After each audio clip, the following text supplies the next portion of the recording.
사실 오늘 설교의 주제는 18절입니다. 우리 18절 한번 읽어보겠습니다. 시작. 생각하건대 현재의 고난은 장차 우리에게 나타날 영광과 비교할 수 없도다. 아멘. 현재의 고난은 생각하건대 현재의 고난은 이렇게 시작하죠. 고난이 있다는 겁니다. 2000년 전에 그리스도인들이나 지금 우리에게나 또 하나님이신 예수님과 동행했던 그들이나 지금이나 고난은 똑같다. 같이 경험하고 있다라는 것을 전제로 하고 주제로 하고 말하고 있습니다. 노 크로스, 노 크라운이라는 말이 있죠. 십자가가 없으면 면류관이 없다. 다른 말로 고난이 없으면 영광이 없다. 이런 말입니다.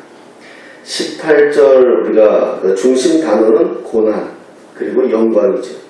생각하건대 현재의 고난은 장차 우리에게 나타날 영광과 비교할 수 없다.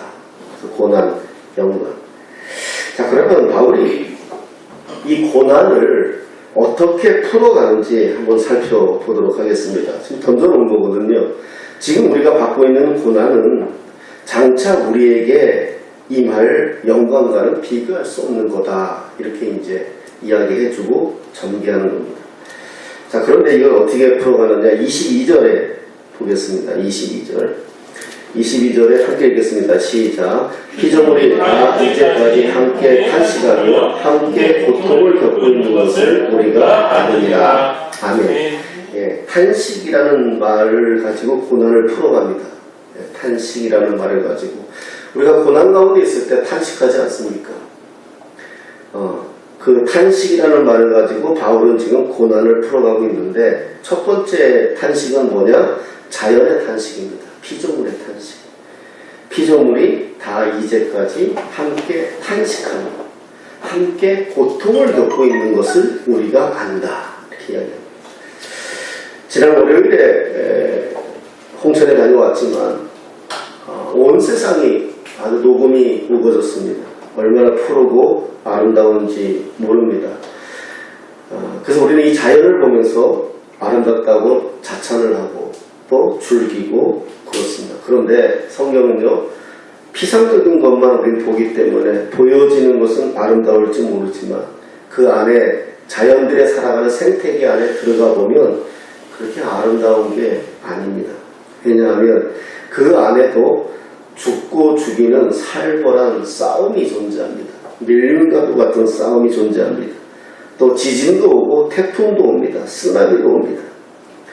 여러분, 에덴 동산의 자연은 어떻습니까? 사자와 사슴이 함께 뛰어놀고 뱀의 아가리에 손을 집어넣어도 물지 않고 그게 에덴 동산의 자연이었습니다. 이 자연이 그런 아름다움이었습니다. 그런데 사실 지금 우리가 보여지는 이 자연은 아름다울지 모르지만 들어가 보면 곤충들은 서로 잡아먹고 서로 싸우고 서로 날카롭게 경쟁하고 있는 게 자연입니다. 그러니까 이것을 탄식으로 표현하는 겁니다. 탄식으로. 자연이 그러면 이 탄식을 벗어날 수 있는 게 이 자연 스스로는 탄식을 벗어날 수 없잖아요. 그래서 자연이 탄식에서 벗어날 수 있는 걸 어떻게 설명합니까? 19절입니다. 19절에 읽겠습니다. 시작. 피조물이 고대하는 바는 하나님의 아들들이 나타나는 것이니. 지금 이 자연이 뭘 기다린다고 말합니까? 하나님의 아들들. 여기서는 단순히 예수 믿는 자녀들을 의미하는 정도가 아니라 주님이 재림하셔서 완전히 회복된 상태를 의미하는 겁니다. 이것도 자연이 아닌 것처럼 설명하고 있는 겁니다. 어서 그날이 오기를 기다리는 거죠. 자연들이 그렇게 서로 잡아먹고 서로 싸우고 여러분 그 나무 그 멋진 나무 하나도요. 그 내셔널 지오그래픽이나 이런 거 보면 참 재밌어요. 그 멋진 나무 수백 년 된 나무 하나도요. 칡이 질질질질 감고 끝에까지 올라가고 말라 죽어요. 이런 자연이에요. 그러니까 이런 것들을 그냥 쉽게 보는 게 아니에요. 바울은요. 원래 자연이 그렇지 않다는 거예요. 원래 자연은 공생하고 정말 하나님을 찬양하고 영광을 드러내고, 우리가 지금 보고 있는 이 아름다운 자연은 에덴 동산에 비하면 아무것도 아니에요. 이렇게 우리가 아름답다고, 이 꽃이 이렇게 아름답다고 이야기하지만 이건 지금 곧 이 정도가 아니라는 거예요. 에덴 동산에서 이 자연은요. 그러니까 얘네들이 지금 탈식하고 있다는 거예요. 얘네들이 탈식하면서 얘네들이 지금 뭘 기다린다? 하나님의 아들들을 기다린다는 거예요.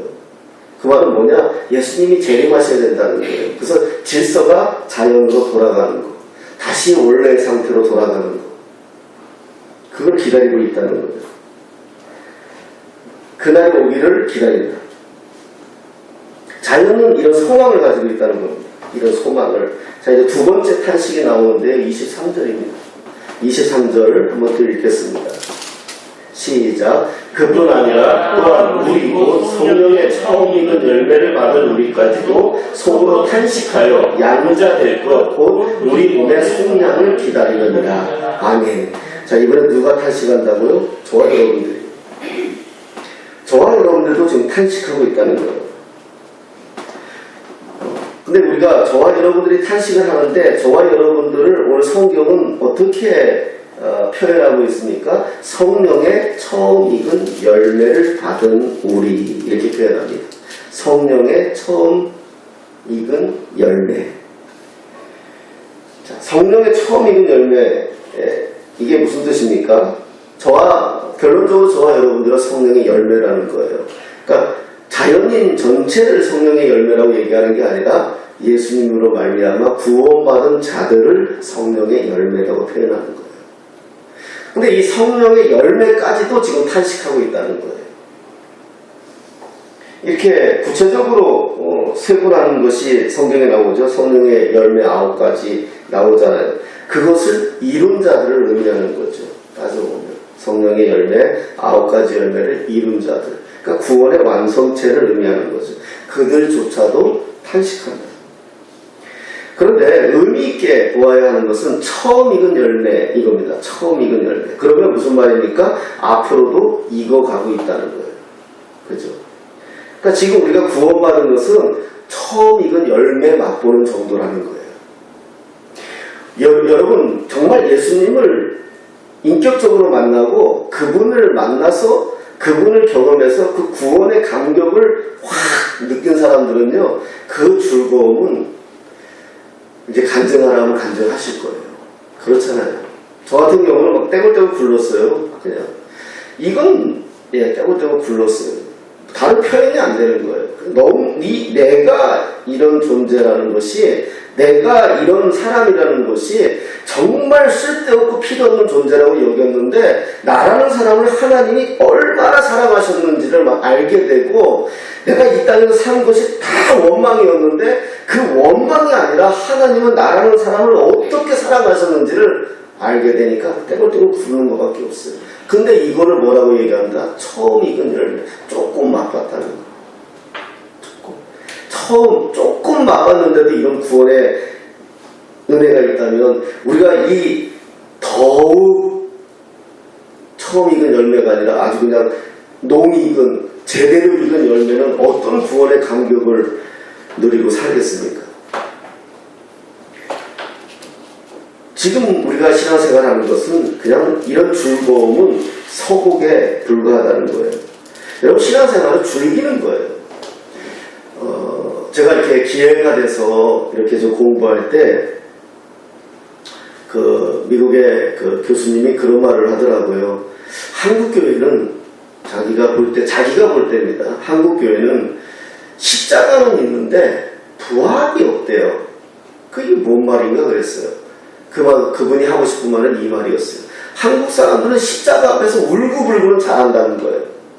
십자가 앞에서 내 죄를 사하시면서 울고불고 주여 당신뿐이 없습니다. 믿습니다. 이거 잘한다는 거예요. 근데 십자가는 죽음인데 죽음을 경험해서는 살아나야 되잖아요. 그래서 부활을 경험해서 할렐루야 하고 기뻐하고 즐거워하고 찬양하고 얼굴에 웃음꽃이 피고 갖고 있는 건 쥐뿔도 없어도 그냥 집불 하지 말라 그랬는데 하여튼가 뭐 없어도 그냥 막 그냥 기뻐가지고 좋아가지고 큰 소리 치고 이러잖아요. 옛날 우리 아버지들 기분 좋으면 어때요? 막걸리 한 잔 먹고도 기분 좋으면 아들아 걱정하지 마라. 당장 끼니 없어도 그러더라. 아니 막걸리 한 잔의 그 감동도 충만도 그렇게 받는데 성령으로 충만받고 구원의 감동을 받는 사람이 걱정하지 마라. 다 해줄게. 이럴 거 아니에요. 옛날 우리 아버지들 그랬잖아요. 막걸리 한 잔만 먹어도 아들아 걱정하지 마라. 내가 다 해줄게. 해주기 뭘 해줘. 육성에도 못 내가지고 맨날 두들겨 맞았는데 그래도 그 큰 소리 쳤잖아요. 근데 하나님을 경험한 사람들이 그러니까 그분이 그 얘기를 한 거예요. 십자가는 있는데 부활이 없더라. 정말 이렇게 그 문화라는 게 있잖아요. 우리 기독교 문화가 이제 100년 좀 지났잖아요. 캐톨릭까지 합해봐야 200년 좀 넘어요. 근데 이제 유럽이나 미국 같은 경우는 1000년, 2000년, 1000년 이렇게 되는 거잖아요. 미국은 빼고 하여튼 유럽은. 이렇게 되니까 이 사람들의 이 갖고 있는 그 예수를 뭐 믿고 안 믿고 걔는 잘 우리처럼 뭐 교회에 열심히 모이고 막 이런 차원이 아니라 이 안에 이 사람들이 삶이 있어요. 삶이. 기독교가 바탕이 있어요. 그래서 어떻게 하죠? 내가 기침을 칵 해도 우리나라 같으면 코로나라고 째려보고 도망가고 이러는데 거기서 어떻게 하는지 아세요? God bless you 그래요. 기침은 나한테 당신에게 하나님의 복이 있기를 원합니다. 축복하기 원합니다. 그렇게 기도해줘요. 내가 버스 타고 가다가 발을 탁 밟고 한국 같으면 어떻게 해요? 아래 이래로 그냥 스캔하잖아요. 엑스레이 찍듯이 눈은 그냥 탁 찢어져가지고 근데 거기서 안 그래요. 미안하다. 자기가 밟혔는데도 미안하다고는 다 그런 건 아니에요. 이런 게 그 안에 이렇게 바탕이 있어요. 도네이션이라고 하잖아요. 기부하는 거요. 그냥 늘 기부하는 거 있잖아요. 그들이 잘 믿고 안 믿고 떠나서 그런 게 바탕에 깊이 있고 항상 저는요 미국이란 나라를 우리가 오해하는 게 영화에서 보는 차이나타운, 코리안타운 이런 거가 미국 아니에요. 그건 합중국이에요. 진짜 미국인들 그 앵글로색슨족들 사는 미국 가면은요 참 평안하고요 문도 다 이게 없어요. 대문도 없어요. 다 평안. 그 사람. 잔디가 있잖아요. 잔디가 있는데 이렇게 잔디가 자라잖아요. 그러면 일정하게 높이 자라보면 시가 와서 깎아버려요. 시에서 깎아가지고요 어떻게 하는지 아세요? 몇 배의 돈으로 청구해요. 그럼 내가 내 집에 내 잔디 있는데 우리나라 같은 경우는 시가 와서 지들이 깎고 돈 달라면 돈 줄 사람 어디 있어요? 우리나라 같으면은요. 남의 집에 주거 침입했다고 신고 안 하면 다행이죠. 근데 그들의 사고는 뭐냐 하면은 지나다니는 사람들이 너희 집 잔디를 보고 불쾌감을 느낀다는 거예요. 그러니까 네가 잘못했다는 거예요. 잘못했기 때문에 시에서 강제 집행한다는 거예요. 이런 문화들이 있는 거예요. 그럼 기독교 문화예요. 구원의 즐거움. 우리가 지금 맛보고 있는 여러 구원의 즐거움이 전부라고 하면 착각이라는 거예요. 처음 익은 열매일 뿐이에요. 이 구원의 즐거움이 계속해서 익어가면서 더 기뻐지고 더 즐거워져야 되는데 이게 가시밭기 떨기 이런 것처럼 괜히 말라 비틀어지고 이런 현상들이 우리에게 있는데 그렇지 않다는 거죠. 이 한 구절 처음 익은 열매. 처음 익은 열매도 이 정도의 은혜와 이 정도의 기쁨이라면 내가 신앙생활하면서 점점 익어간다면 내 안에 점점 단단해져야 될 거 아니에요. 장차 주님과 함께할 그 상상을 한번 해보십시오. 그런데 뭐라고 얘기합니까? 그럼에도 불구하고 탄식을 이야기합니다. 그런데도 우리가 탄식합니다. 처음 익은 열매를 받은 우리까지도 속으로 탄식하여 양자될 것 곧 우리 몸의 속량을 기다리느니라. 그렇게 이야기하죠. 우리 몸의 속량을 기다리느니라. 이 말은 뭡니까? 우리 몸의 속량이라는 건 뭐냐면 죗값을 다 치는 거잖아요. 완전한 부활체를 말하는 거죠. 완전한 부활체를 말하는 거잖아요. 그때를 기다린다. 어떻게? 탄식하면서. 자, 그래요. 그럼 구원받아서 즐거우면 됐지. 이제 이 성경은 여기까지 구원받아서 즐거우면 됐지 왜 탄식하냐는 거예요. 이게 이제 오늘 바울이 얘기하고 싶은 거예요. 고난, 영광 이걸 이야기했다고 하지 않습니까?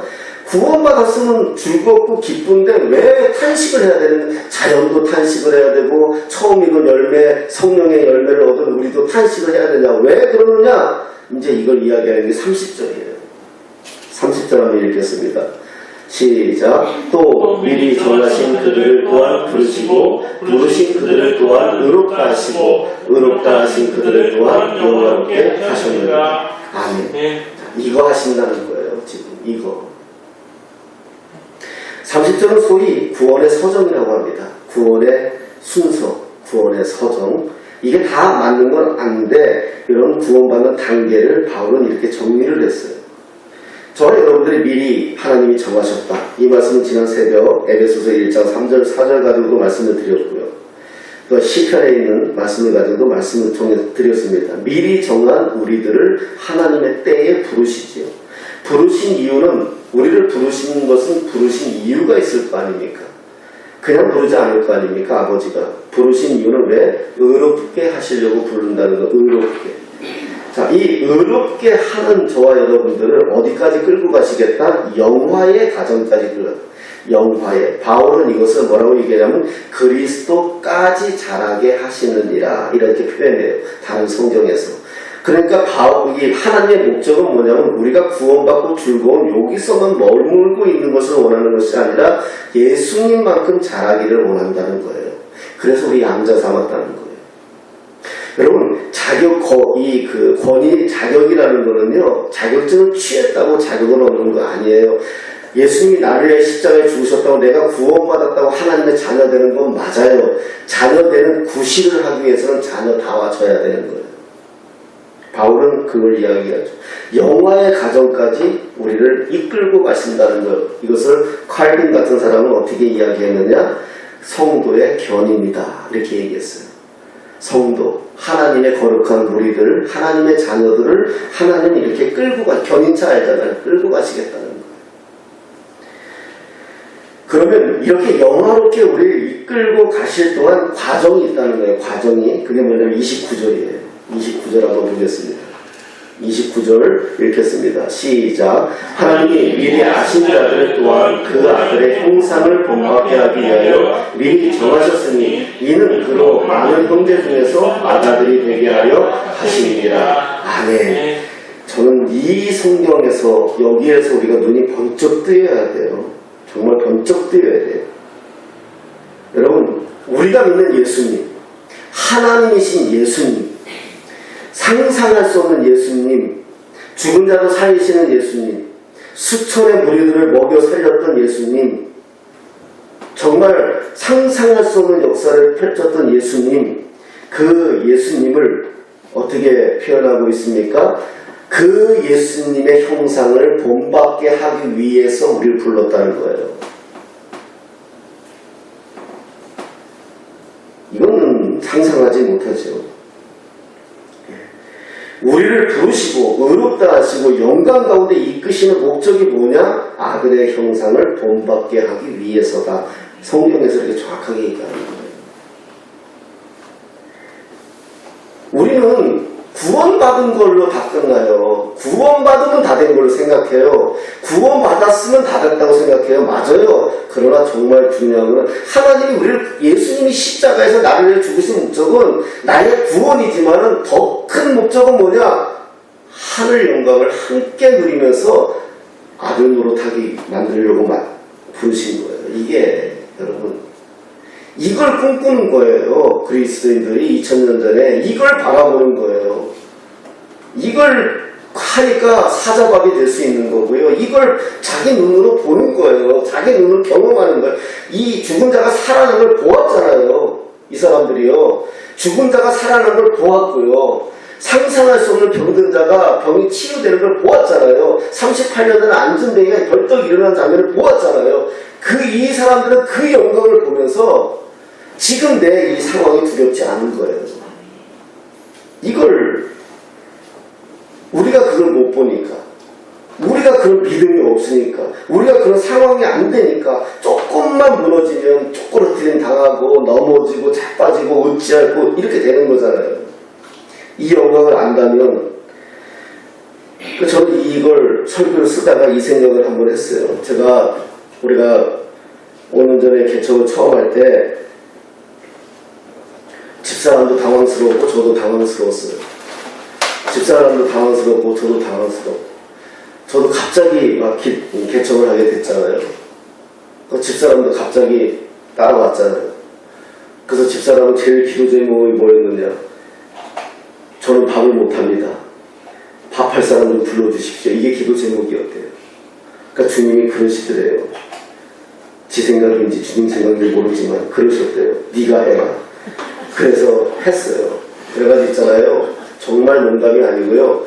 토요일날 오후 3시부터 밤 11시까지 했어요. 처음에 개척기간 밥 준비할 때 성도 몇 명 안 되는데도. 그것도 아침에 또 일어나서 또 주일날 아침에 내가 막 승질냈어요. 그래가지고 제발 좀 자자고. 남들이 안 되면 한 300명 먹이는 거 아니겠어요. 10명도 안 되는 사람 먹이는데 뭐 그랬어요. 그렇게 해서. 그래서 이 사람이 이렇게 기도했대요. 저도 그렇게 이걸 두 개서 같이 응답받은 거예요. 저는 어떻게 기도했냐, 하나님. 한 4개월 동안 사람이 한 명도 안 오는 거예요, 교회에. 그 저도 이제 점점 두려워지는 거예요. 아, 이렇게 가면서 사람이 신용불량자가 되는구나. 뭐, 그때만 해도 믿음이 그랬잖아요. 그러니까, 야, 이렇게 가는구나, 주님. 이 큰 일을 도대체 왜 버리셨습니까? 차라리 내가 개척하려고 할 때 마음을 가질 때 그냥 두 다리를 부러뜨려서라도 그냥 못하게 하시지요. 이게 기도 제목이었어요. 집사람은 또 저쪽에 끝에 앉아가지고 어떻게 기도했냐면, 하나님 도대체 뭔 꼴을 보시려고 이 큰 일을 버리셨습니까? 또 저쪽에서 둘이 앉아가지고 양쪽에서 그런 기도가 있었던 거예요. 근데 같이 응답받았어요. 진짜 둘이서 딱 얘기하면 그 얘기가 딱 나오면 깜짝 놀랐어요. 주님이 저한테는 뭐라고 말씀했냐? 너 때문이다. 집사람에게도 너 때문이다. 꿈꾸는 교회를 세워서 하나님이 가야 할 하나님의 목적과 뜻도 있지만 또 다른 한 사람 한 사람의 목적은 나라는 사람을 만들기 위해서 개척시켰다는 거예요. 제가 조직된 교회에서 컴 잡고 사례비 받고 그냥 그렇게 살다가 그렇게 목회하다가 그 나쁘다는 거 아니에요. 절대 오해하지 마십시오. 나를 볼 때에 그러면 믿음 있는 척, 괜찮은 척, 거룩한 척 주님은 더 잘하시잖아요. 내가 안 들려. 나를 깎고 싶었던 거예요. 나를 완전히 만들고 싶었던 거예요. 그래서 개척 현장에 던져놓은 거예요.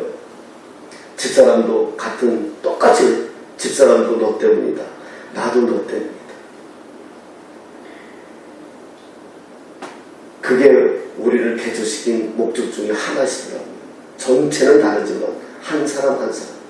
왜 많은 교회 중에 여러분들을 이곳에 보냈을까요? 대한민국의 시스템 좋고 멋지고 좋은 설교와 좋은 안락한 곳이 천지인데 왜 이 상가교회 개척교회 여러분들을 보냈을까요? 너 때문이다. 다 이유가 있어요. 저는 여러분들이 그 음성을 들었으면 좋겠어요.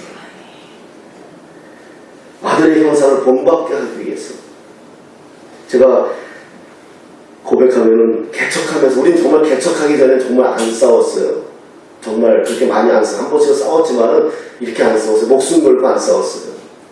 그래서 우리가 어느 교회에서는요, 우리 부부가 롤모델, 청년들이 목회자들 중에서, 가정에서 제일 본받고 싶은 가정을 했는데 우리가 뽑힐 정도로 그렇게 둘이 잘 살았어요. 개척하면서 이제 싸워지는 거예요. 희한하게 싸우는 거예요. 영적 싸움이라는 게 나는 어른들이 뭐 그런 얘기할 때 웃었어요. 근데 아니더라고요. 희한하게 싸우는 거예요. 이건 싸움의 법칙도 없는 거고 싸움의 기술도 없는 거, 대꾸받고도 없는 거예요. 밤새도록 싸우는 거예요. 싸우다 새벽기도 단독이 되니까요. 그게 싸웠어요. 왜 그럴까 도대체? 그런데 싸우다 보니까 내 승질머리가 나쁘다는 게 알겠더라고요. 우리 집사람이 나는 안 착하다는 거 아니에요. 착한 사람들만 알았고 고고한 사람들만 알았는데 싸우니까 오메 무서운 거예요. 지는 절대 아니라고 하지만 저는 휴대폰으로 맞아봤어요. 지는 아니라고 하는데 저는 맞았어요. 뭐 천사가 지나가다 집어 던졌겠죠. 승질을 나오는 거예요. 근데 그걸 하면서 싸우면서 뭘 보았냐면 아내의 연약함이 보이는 거고요. 저의 연약함이 보이는 거예요. 싸우다 보니까 둘이 불쌍해지는 거예요. 가뜩이나 개척한다고 꼴값 떨고 있는데 이제 부부싸움까지 하면서 서로 원망할 데도 없고요. 그러면서 불쌍해지는 거예요. 안타까워지는 거예요. 미안해지는 거예요. 그 경험을 통해서 알겠더라고요. 여러분, 가정에 고난이 있습니까? 직장에 고난이 있습니까? 사람과의 관계에서 고난이 있습니까? 그러면 왜 하나님이, 사랑하시는 하나님이 우리를 그걸 허용하실까요? 비겁하게 피하지 마십시오. 싸우더라도 싸우십시오. 그 목적은 하나님이 주님의 형상을 닮게 하기 위해서 하나님은 우리를 그 현장에 놔두고 계시는 겁니다. 자기가 착하다고 착각하지 마십시오. 나는 괜찮은 사람이라고 착각하지 마십시오. 들여다보면 하나님이 우리를 다듬질할 때 얼마나 많은 사람들인지 모릅니다. 하나님은 그걸 알죠. 하나님은 우리를 예수 그리스도의 형상을 닮게 하기 위해서 고난을 주고 다듬질하는데 우린 그걸 뭐라고 부릅니까? 고난이라고 부르는 거예요. 우린 그걸 고난이라고 부르는 거예요. 하지만 하나님은 그게 고난이 아니라 축복의 통로인 것 뿐이에요. 우리가 그걸 모르는 거예요. 내가 거기에서 받은 은혜를 생각해 보시고요. 내가 거기에서 함께한 기쁨을 생각해 보시고요. 내가 이만큼 자라난 걸 생각해 보십시오. 그럼 감사하잖아요. 그거예요. 돈 좋아했던 우리가 돈이 없어지니까 고난이에요. 돈보다 제발 나를 더 사랑하라고 주님은 돈을 잠깐 뺏어갔는데 우리는 왜 고난을 주냐고 탓하는 거예요.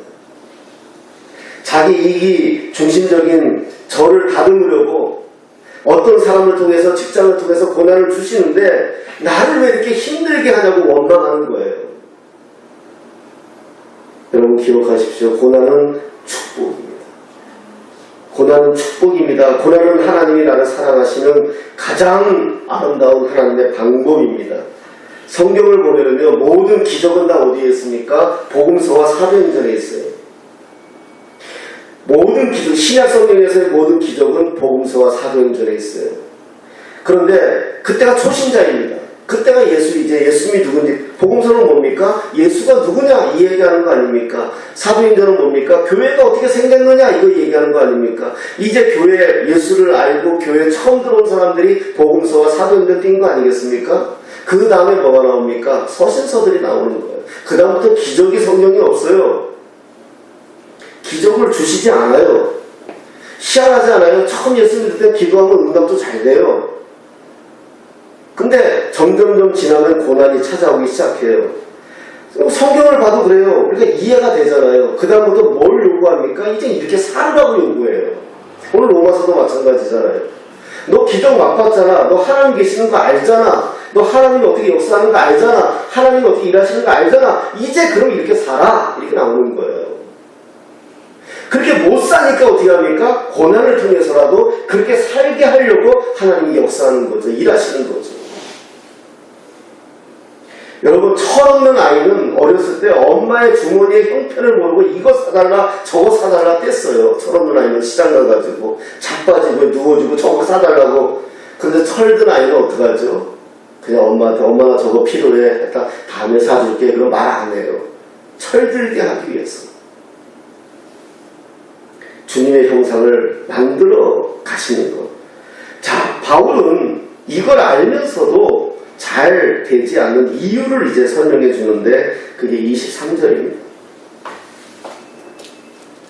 23절 다시 한번 읽겠습니다. 시작. 그뿐 아니라 또한 우리고 성령의 처음 익은 열매를 받은 우리까지도 속으로 탄식하여 양자될 것 곧 우리 몸의 성장을 기다리느니라. 아멘. 구원을 받았지만 아직 몸의 구속을 받지 못했다는 거예요. 완전한 영체가 되지 않았다는 거잖아요. 그러니까 아직 내 안에 죄로 말미암은 본능적인 욕망이 살아있다는 거예요.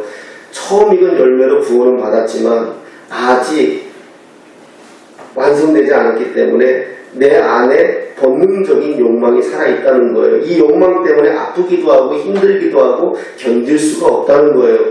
고난받고 있다면 가만히 생각해 보십시오. 무엇 때문에 이 고난이 힘이 듭니까? 사실은 고난 자체가 힘이 든 게 아니라 내가 그렇게 되어져 있는 상태가 화가 나는 거예요. 그럼 어떻게 얘기합니까? 우리가 새벽에 보고 있지만 도대체 주님은 어디 계십니까? 이렇게 나오는 거잖아요. 주님은 도대체 어디 계십니까? 정말 저를 사랑하시기는 사랑하시나요? 이렇게 이야기하는 거예요. 시편 말씀에 보면, 시편에 보면은 한 번씩 나오는 성경 구절이 히든가 그래가지고 무슨 말이냐? 숨어 계시는 하나님이라는 단어가 한 번씩 나와요. 숨어 계시는 하나님. 이거는 시편 기자가 하나님을 그렇게 기도하고 그렇게 하나님 앞에 외치는데 응답하지 않는 하나님을 원망해서 쓴 글이 숨어 계시는 하나님이에요. 도대체 어디 계시냐는 거죠. 내 고난과 내 고통을 주님은 알고 있으면서 왜 살펴주지 않느냐 이렇게 외친다는 거죠. 그렇게 탄식하고 있다는 거죠. 자, 이 문제를 해결할 방편을 바울은 소개하는데 26절입니다. 26절 말씀 같이 읽겠습니다. 시작. 이와 같이 성령도 우리의 연약함을 도우시나니 우리는 마땅히 기도할 바를 알지 못하나 오직 성령이 말할 수 없는 탄식으로 우리를 위하여 친히 간구하시느니라. 자, 이제 성령님도 탄식한다는 거예요. 아까 자연이 탄식한다. 또 처음 있는 열매 성도가 탄식한다. 이제는 성령까지도 탄식한다. 지금 저와 여러분들에게 혹시 닥친 고난이 있다면 성령님은 어떻게 제시하는지 오늘 어떻게 말씀하시는지 잘 살펴보시기 바랍니다. 먼저 성령님은 기도로 도우십니다. 기도로 도우십니다. 우리가 갑작스런 위기를 만나면 기도할 생각조차 나지 않습니다. 이거 뭐 내가 몇 번 얘기했는데 한 번 더 얘기할게요. 우리 집사람은 제발 한 얘기 또 하는 은사를 보리라고 하는데 제 머릿속에 선한 게 없다 보니까 제가 이제 다른 교회에 있을 때 부교육자로 있을 때 수요 예배 때마다 제가 이렇게 모시고 가는 권사님이 계셨어요. 전에 그 암 걸린 권사님 말고요. 권사님. 이 권사님은요 무슨 특별한 은사는 뭐냐면 한여름에도 따끈따끈한 쌍화탕을 주시는 분이에요. 아주 미쳐요. 그래서 바로 보는 데서 먹어야지 또 안 먹으면 되게 섭섭해하세요. 그래서 이제 그분을 꼭 태워가지고 예배드리고 설교하고 갈 때 모셔다 드리고 또 우리 집에 가고 이랬어요. 근데 이분이 어느 날 그래가 저한테요. 차를 탔는데 항상 그분도 내 옆자리에 타야 돼요. 또. 예, 우리 집사는 저 뒤에 타야지 우리 옆에 앉으면 또 섭섭해해요. 꼭 옆자리에 앉아. 자기가 오늘 그 파마를 하러 갔는데 파마하다가 약이 셌는지 실수로 오줌을 쌌다는 거예요. 여자 권사님이. 그래서 내가 이거 뭐라고 얘기하지 이러다가 이렇게 얘기해 줬어요.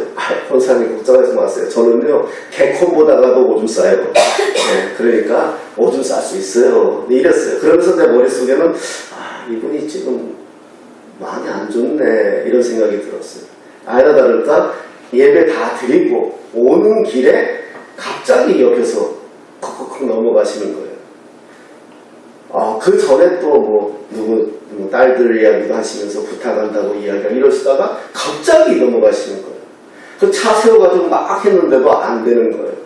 그래가지고 차 막 그냥 깜빡이 넣고 그냥 딱 해서 가까운 병원에 갔는데 이 무겁잖아요. 들쳐오고 갔는데 그 병원에서 자신이 없다고 다른 큰 병원으로 가래요. 얼마 승자서 대빵도 뭐라 하고 다시 짊어지고 차에 싣고 백병원에 간 거예요. 상계동 백병원에 간 거예요. 도착했는데 돌아가셨어요. 그리고 장례 다 치렀어요. 그리고 장례 다 치르고 한 일주일이 지난 새벽에 기도하다가 갑자기 내가 퍽 정신이 번쩍 드는 거예요. 그 권사님이 내 옆에서 돌아가시는데 목회자인 내가 기도할 생각을 못한 거예요. 물론 제가 기도한다고 그분이 살아난다고 저는 말하고 싶은 건 아니에요. 그러나 그럼에도 불구하고 기도할 수 있었습니다. 그게 너무 후회가 되는 거예요. 돌아가시더라도 붙잡고 내가 기도했다고요. 주님, 만약에 가야 된다면 이 영혼을 받아주십시오. 아니면 살려주십시오라고 기도했으면 살아나는 게 문제가 아니라 내가 그래서 엄청 힘들었어요. 목회자인데 여러분 위험을 딱 만나면요 기도할 수 있을 것 같아요. 그래서 훈련해야 되는 거예요. 갑자기 옆에서 어떤 일이 내 자식이고 내 만나 내 안에 어떤 일이 벌어져도요 기도할 생각이 안 나요. 이게 사람이에요. 그런데 갑작스러운 위기를 만날 때 우리가 마땅히 빌 바를 알지 못할 때 우리의 기도를 도우시는 분이 성령님이라는 거예요. 그 늘 성령님하고 교통하면서 그 관계가 돼야 되는 거예요. 성령님. 여러분 또 다른 방향으로 한번 생각해 보십시다. 내가 기도하면 기도한 대로 다 응답된다면 그게 축복일까요? 여러분 드라마에 나오는 갑질하는 회장 부인처럼 하나님 제 보기 싫어요. 치워주세요. 그럼 치워진다 그러면 그게 복일까요? 세상에 나만할 사람 없어요. 하나님 나 빌딩 하나 갖게 해주세요. 그래서 다 빌딩 하나씩 갖는다면 도대체 소는 누가 키워요? 다 우리 뜻대로 생각하잖아요. 이게 우리의 연약함이라는 거예요. 성령님은 우리의 기도를 도우신다는 거예요. 내 기도대로 되지 않은 게 어떤 때는 감사일 때가 있어요. 저는 이건 오늘 시간이 많이 가서 나중에 또 한번 다시 말씀 드리겠지만 우리 그 새벽에 반주회 하는 집사님을 또 다른 교회에 있을 때 내가 매일 새벽 기도할 때 모시고 갔어요. 내가 새벽 기도하고 그분이 반주. 그분이 이혼한다고 기도했어요. 이혼한다고 기도. 근데 나중에는 이혼을 안 하고 잘 살아요. 그분이 그렇게 이야기하더라고요. 내 기도 응답해 주지 않아서 감사하다고. 빨리 응답해서 이혼시켰으면 어떻게 될 뻔했어요. 모르는 거예요. 사람이. 그래서 하나님이신 거예요. 성령을 우리가 뭐라고 이야기합니까? 우리 돕는 분이다. 파라클레토스라고 해가지고 곁에서 우리를 돕는다. 뭐 기껏 변호하는 분이다. 이렇게밖에 번역을 할 수 없는데 어려운 번역. 왜냐하면 변호사는 돈 받고 하는 거지만 성령님도 그런 게 아니니까요. 하여튼 내 곁에서 도우시는 분. 자, 그러면 이 고난만 있으면 우리 인생이 어떻게 살겠습니까? 이 고난 뒤에 오는 소망이 있는데 25절입니다. 우리 25절, 26절. 네, 25절만 보겠습니다.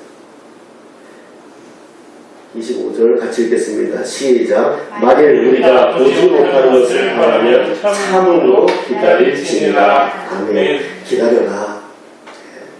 주님이 말씀하는 겁니다. 기다려라.